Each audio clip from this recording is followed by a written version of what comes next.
Bonjour à tous, j'espère que vous allez bien. Bienvenue sur ma chaîne YouTube. Aujourd'hui, on se retrouve pour que je vous donne mon avis sur l'interdiction des sauts périlleux. Mais avant de commencer, je tenais à remercier toutes les personnes qui prennent le temps de liker, de commenter mes vidéos et de s'abonner. Sachez que ça me motive énormément à continuer. Allez, c'est parti, place à la vidéo. Il y a quelques semaines, lors du Shanghai Trophy 2023, Adam Tiao Imfa a réalisé un backflip dans son programme libre et il a perdu 2 points. Alors malgré la perte de ces 2 points, il a quand même gagné la compétition, mais il faut quand même savoir que actuellement le backflip est interdit dans un programme et c'est pour ça qu'il a perdu ces fameux 2 points. Il a expliqué à la suite de ce programme dans le journal L'équipe qu'il avait quand même tenu, malgré la perte des 2 points, à le faire pour apporter de la nouveauté et de la créativité. Si on remonte un peu le temps, ça n'est pas le premier patineur à faire le backflip dans son programme. Et d'ailleurs, la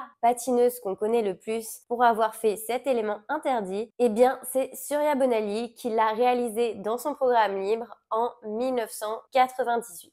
Si on réfléchit bien, du coup, comme cet élément était déjà interdit, c'est qu'il s'était passé encore d'autres choses encore avant. Donc, on va encore remonter le temps et on va arriver au premier patineur qui a fait un backflip dans son programme. Et c'est l'américain Terry Tubica, j'espère que j'ai bien prononcé, qui l'a réalisé en 1976 lors des Jeux Olympiques d'Innsbruck. Et c'est le premier à l'avoir tenté en compétition dans la légalité et ce sera aussi le dernier puisque directement après cette compétition, le backflip sera interdit en compétition. Du coup, j'ai essayé de me renseigner pour savoir pourquoi ce saut avait été interdit de la compétition parce que, en fait, personnellement, moi, je comprends pas trop. Donc, ce que j'ai trouvé, c'est vraiment les phrases qui reviennent perpétuellement. C'est tout simplement que c'est un saut qui n'est pas droit. Effectivement, on ne tourne pas de la même façon que nos sauts de patinage et que, du coup, de ce fait, on doit atterrir sur 2 pieds et que nous, on atterrit sur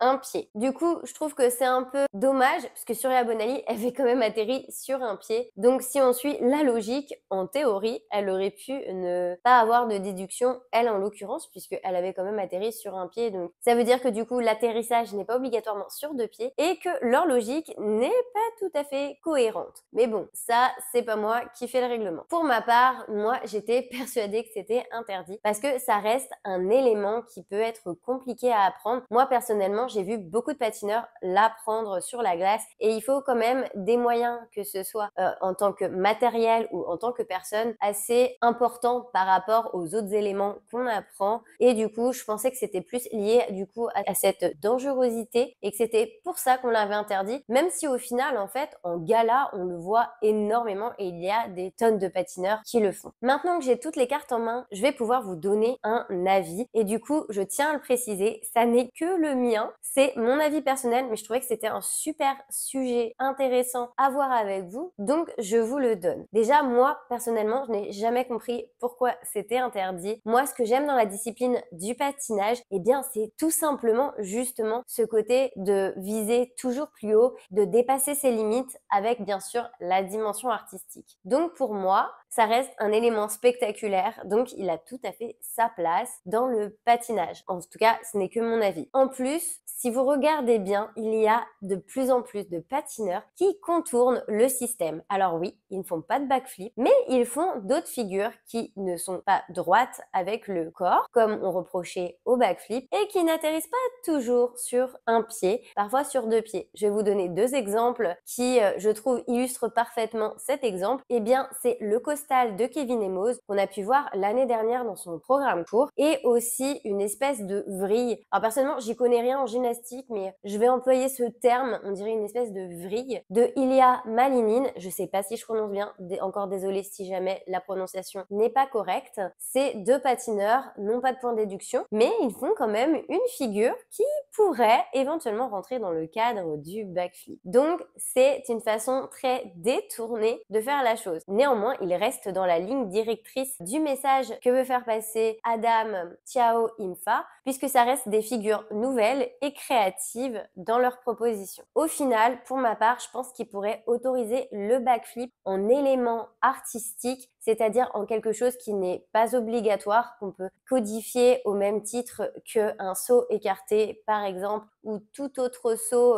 artistique, comme les deux précédents que je viens de vous mentionner. Je pense que si on le laisse dans une dimension artistique et non obligatoire, chacun sera libre de le faire ou non, parce qu'on n'a pas tous, comme je vous disais précédemment, les moyens de l'apprendre, mais ça laissera du coup quand même l'opportunité aux personnes qui veulent le mettre de pouvoir le mettre, tout simplement. J'ai fini pour l'avis sur le sujet, si je pense que c'était bien ou pas. J'espère que cette petite vidéo vous aura quand même plu. C'est un peu différent de mes autres vidéos, mais de temps en temps, vous verrez, je testerai d'autres formats. J'espère que, en tout cas, ça vous aura plu, cette petite explication. Je trouve que quand on s'intéresse à un sport, c'est toujours sympa de savoir les pourquoi du comment. N'hésitez pas à me dire en commentaire ce que vous en pensez, si vous êtes pour ou contre que le backflip soit autorisé en compétition. Je vous fais à tous de gros bisous et je vous dis à bientôt!